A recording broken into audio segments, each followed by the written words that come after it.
Bonjour tout le monde! Aujourd'hui, on va commencer notre nouvelle unité et on va parler de la mesure. Et dans cette leçon-ci, on va parler des différentes unités de mesure. Donc, on va regarder la première unité ici, ce sont les centimètres. Et comme vous savez, il y a deux façons qu'on peut écrire centimètres. On peut utiliser le mot centimètre, ainsi, ou bien on peut utiliser la forme abrégée, c'est centimètres, comme ça. Et comme vous pouvez voir, les centimètres sont les plus petites unités de mesure dont on va parler aujourd'hui. Donc, un centimètre mesure à peu près ce que vous voyez ici. C'est un peu plus petit sur l'écran. Mais d'habitude, on utilise les centimètres pour mesurer des choses qui ne sont pas trop longues ou trop grandes. Ensuite, on va regarder la prochaine unité de mesure qui se trouve au-dessus des centimètres. Ici, on a un mètre. Donc, un mètre est plus long qu'un centimètre. On peut écrire mètre ainsi, ou si tu veux faire la forme abrégée, on va juste écrire un M. Et un mètre égale 100 centimètres, comme on a appris tantôt dans l'année. Donc, c'est 100 centimètres qui égale 1 mètre. Finalement, on va regarder la plus longue unité de mesure dont on va parler aujourd'hui. C'est un kilomètre. Et le mot kilo veut dire 1000. Donc, kilomètre, un kilomètre s'écrit comme ça. Ou, si tu veux faire la forme abrégée, c'est km. Et comme j'ai mentionné, le mot kilo veut dire 1000. Oh là là! Donc, il y a 1000 mètres dans 1 kilomètre. Et je vais essayer de vous montrer à quoi ça ressemble, mais c'est tellement difficile de vous montrer 1000 mètres ici, mais c'est long, plus long, beaucoup plus long que l'écran ici. Donc aujourd'hui, je vais vous donner des exemples des choses qui sont mesurées en centimètres, mètres ou kilomètres et quand on utilise chaque unité de mesure.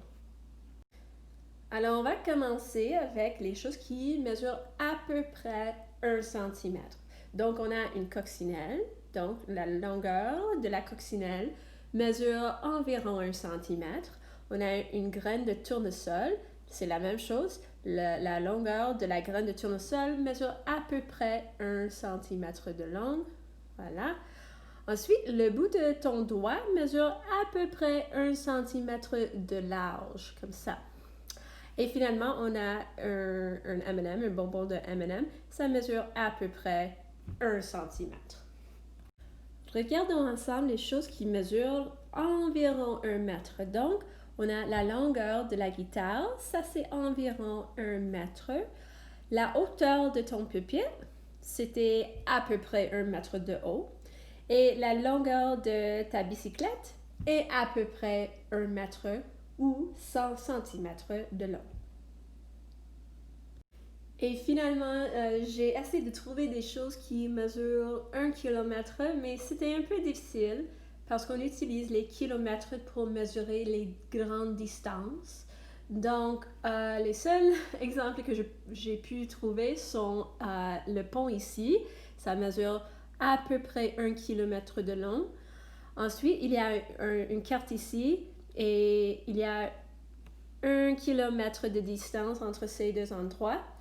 Et finalement, le bâtiment ici, c'est une structure qui s'appelle le Burj Khalifa. Et cette tour se trouve à Dubaï, en Dubaï.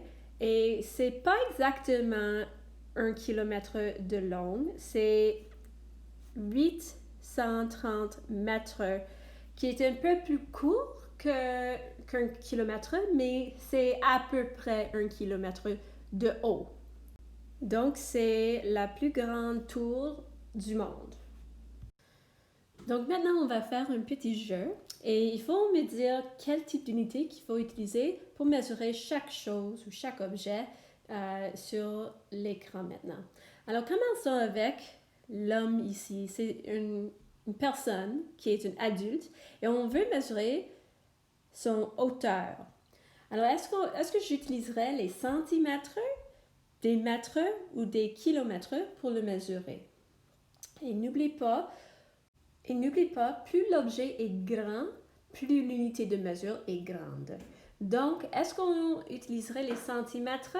Bien, les centimètres sont tellement petits et ça prendrait longtemps pour mesurer la hauteur de cet homme avec les centimètres. Est-ce qu'on pourrait utiliser des kilomètres pour mesurer cet homme? Bien, un kilomètre égale 1000 mètres, donc c'est tellement long. Alors non, on n'utiliserait pas de kilomètres pour mesurer la hauteur de la personne. Mais est-ce qu'on pourrait utiliser les mètres pour mesurer la hauteur de l'homme? Ben oui, parce que les mètres sont plus grands que les centimètres et ça prendrait moins de temps pour mesurer et pour compter les mètres au lieu des centimètres. Sautons maintenant à la prochaine image, c'est un stylo. Et un stylo n'est pas très long. Donc, est-ce qu'on utiliserait des kilomètres pour mesurer un stylo? Ben non. Ça serait tellement difficile d'utiliser les kilomètres pour mesurer quelque chose qui est si petit.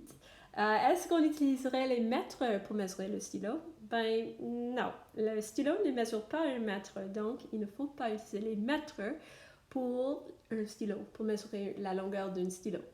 Est-ce qu'on pourrait utiliser des centimètres? Ben oui. Alors, un stylo, c'est assez petit qu'on pourrait utiliser des centimètres pour le mesurer. Et finalement, on a le trajet entre London et Toronto sur une carte. Quelle unité de mesure est-ce qu'on utiliserait pour mesurer la distance entre ces deux endroits? Est-ce qu'on utiliserait les centimètres? Ben non, ça prendrait très longtemps de compter tous les centimètres entre London et Toronto, donc pas de centimètres. Est-ce qu'on utiliserait les mètres? Ben, ça prendrait pas aussi longtemps que les centimètres, mais ça prendrait assez longtemps pour compter tous les mètres. Est-ce qu'on utiliserait les kilomètres? Ben oui. Les kilomètres, on utilise les kilomètres pour mesurer les distances entre deux endroits.